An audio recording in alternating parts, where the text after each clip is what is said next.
Eu vejo aqui uma movimentação da parte dos governistas em defender a relatora e acho absolutamente natural, especialmente depois do que nós ouvimos na última sessão, e é algo que nós temos que observar. Porque questionar a imparcialidade de relator não é impróprio e não é ilegal. Relator que tem contato ou combina linha de interrogatório, de investigação, perde a legitimidade.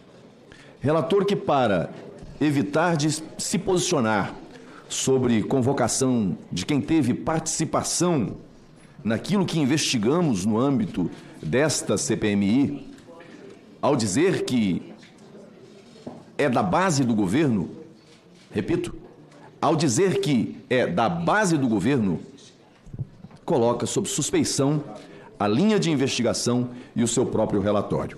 Então, estou sublinhando isso para dizer que nós estamos caminhando para uma fase da investigação em que essas coisas devem ser tratadas com maior seriedade. Mas eu passo a perguntar ao general Dutra algumas questões. General, quem comanda o batalhão da Guarda Presidencial? Senador Marco Rogério, bom dia. Atualmente é o coronel Bertolino, na época dos fatos era o coronel Fernandes. O batalhão da Polícia do Exército? O coronel Bruno Fetti. Primeiro Regimento de Cavalarias do Exército? O coronel Guilherme. Qual era a função do senhor no dia 8 de janeiro? Comandante militar do Planalto. Vossa Senhoria e esse conjunto de comandantes receberam informações acerca do que estava para acontecer no dia 8? Não, senhor. Nós recebemos a tramitação de mensagens. Uma primeira mensagem do GSI no dia 6 de janeiro, dizendo que seria um final de semana de normalidade e que qualquer eventual mudança no cenário seria informado com oportunidade. No dia 8 de janeiro, às 11h54 da manhã, nós já recebemos uma mensagem informando o aumento de fluxo de pessoas na esplanada e na Praça dos Três Poderes, solicitando o acionamento de um pelotão do BGP que foi enviado, chegou às 12h30. A partir daí, às 14h30, 14h40, como eu já mencionei, houve o rompimento da barreira, houve o acionamento por parte do GSI, nós mandamos as duas subunidades que estavam de prontidão. A partir daí, o general Gonçalves Dias me ligou, eu expliquei para ele que as tropas que eu tinha de prontidão já tinham sido enviadas, acionamos o plano de chamada do CMP e as tropas foram chegando. À medida que iam chegando, nós íamos mandando para o Palácio Planalto. Ao final do dia, nós tínhamos cerca de 400 militares no Palácio Planalto. Bom, qual o efetivo aqui para poder facilitar o papel dos investigadores aqui? Todos somos, não só a relatora. Qual o efetivo total dessas três forças de segurança à disposição do Palácio do Planalto? Cerca de 5 mil homens. Senhor presidente, é óbvio que fica evidente aqui uma negligência. E a negligência pode ser interpretada sob dois aspectos. Uma negligência por desconhecimento ou uma negligência por opção, uma cegueira deliberada ou uma omissão dolosa. Eu já perguntei aqui anteriormente a quem esteve na condição de interrogado, mas eu vou perguntar a Vossa Senhoria também. O GSI acionou o plano escudo a tempo para colocar de prontidão todo esse efetivo, mais de 5 mil homens? O efetivo, o plano de escudo, ele levanta as necessidades, existem dentro do plano de escudo os cenários e os efetivos a serem levantados, de acordo com o estudo feito pelo GSI e a solicitação feita pelo GSI.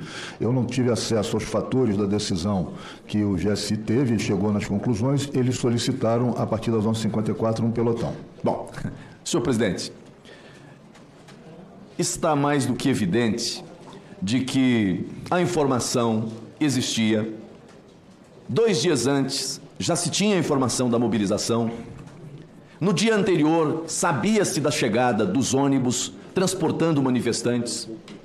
A ABIN informou ao comandante do GSI, ao ministro do GSI, o tipo de manifestante que estava vindo nesses ônibus. Havia informação, havia tempo disponível para a mobilização das forças de segurança. E aí, o depoimento do general Dutra, que hoje, mais uma vez, coloca de maneira muito clara a todos nós que não houve o acionamento das forças de segurança disponível no Palácio do Planalto. Da mesma forma em que Polícia Militar alega que também não recebeu o comando, porque o plano escudo, o plano de contingência, o plano de ação, parte, a ação, a decisão, o acionamento é do chefe do GSI. E olha que ele próprio, pelas informações que temos levantadas, apuradas no âmbito dessa CPI, 2 dias antes, encaminha a informação, recorte de informação, ao chefe da ABIN, para alertar sobre o que estava a acontecer, sobre o movimento. Mas quando a ABIN começa a alertar sobre o desdobramento desses fatos, a chegada dos ônibus, os tipos de manifestantes, há um apagão, uma amnésia seletiva por parte do chefe do GSI. Sabia dos movimentos, sabia da existência de pessoas violentas entre os manifestantes. Isso está nos relatórios da ABIN e foram compartilhados com o senhor G. Dias. A pergunta é, o que fez o ministro G. Dias? Qual foi o papel dele em tudo isso? Está muito claro aqui que houve uma omissão. Eu não retiro, já disse aqui anteriormente e reitero aqui, eu não retiro a responsabilidade da Polícia Militar, o erro de cálculo, porque segurança pública é um problema sistêmico. Não é apenas o efetivo do Palácio do Planalto, não é apenas a inteligência do Palácio do Planalto, que diz Lula que nem existia. Não, a Polícia Militar tem seus meios próprios, tem suas fontes, sabia do que estava acontecendo, também cometeu erro ao não estruturar um planejamento capaz de atuar naquele dia. Mas a questão é que se, ainda que a Polícia Militar, não tendo agido, em razão da ausência de informação, com o efetivo disponível no Palácio do Planalto e com a informação que chegou a tempo e hora, se a decisão do chefe do GSI fosse acionar as forças disponíveis, nada do que aconteceu teria acontecido. Isso é um fato evidente. Eu estou aqui a defender manifestantes? Não. Quem invadiu o Palácio do Planalto, Palácio do Congresso Nacional, Palácio da Justiça, cometeram crimes. Cada um deve responder na medida da sua conduta, da sua culpabilidade. E é preciso separar. Porque muitos ali foram no bando, o estouro da boiada. A cabo, que esteve aqui na semana passada dando o seu depoimento, fez distinção entre pessoas que estavam lá movidas por um sentimento, mas eram manifestantes pacíficos, e grupos menores, que eram violentos, tecnicamente preparados, com habilidades e alguns até, segundo mencionado, com vestimentas que podia identificar, inclusive, vínculos militares.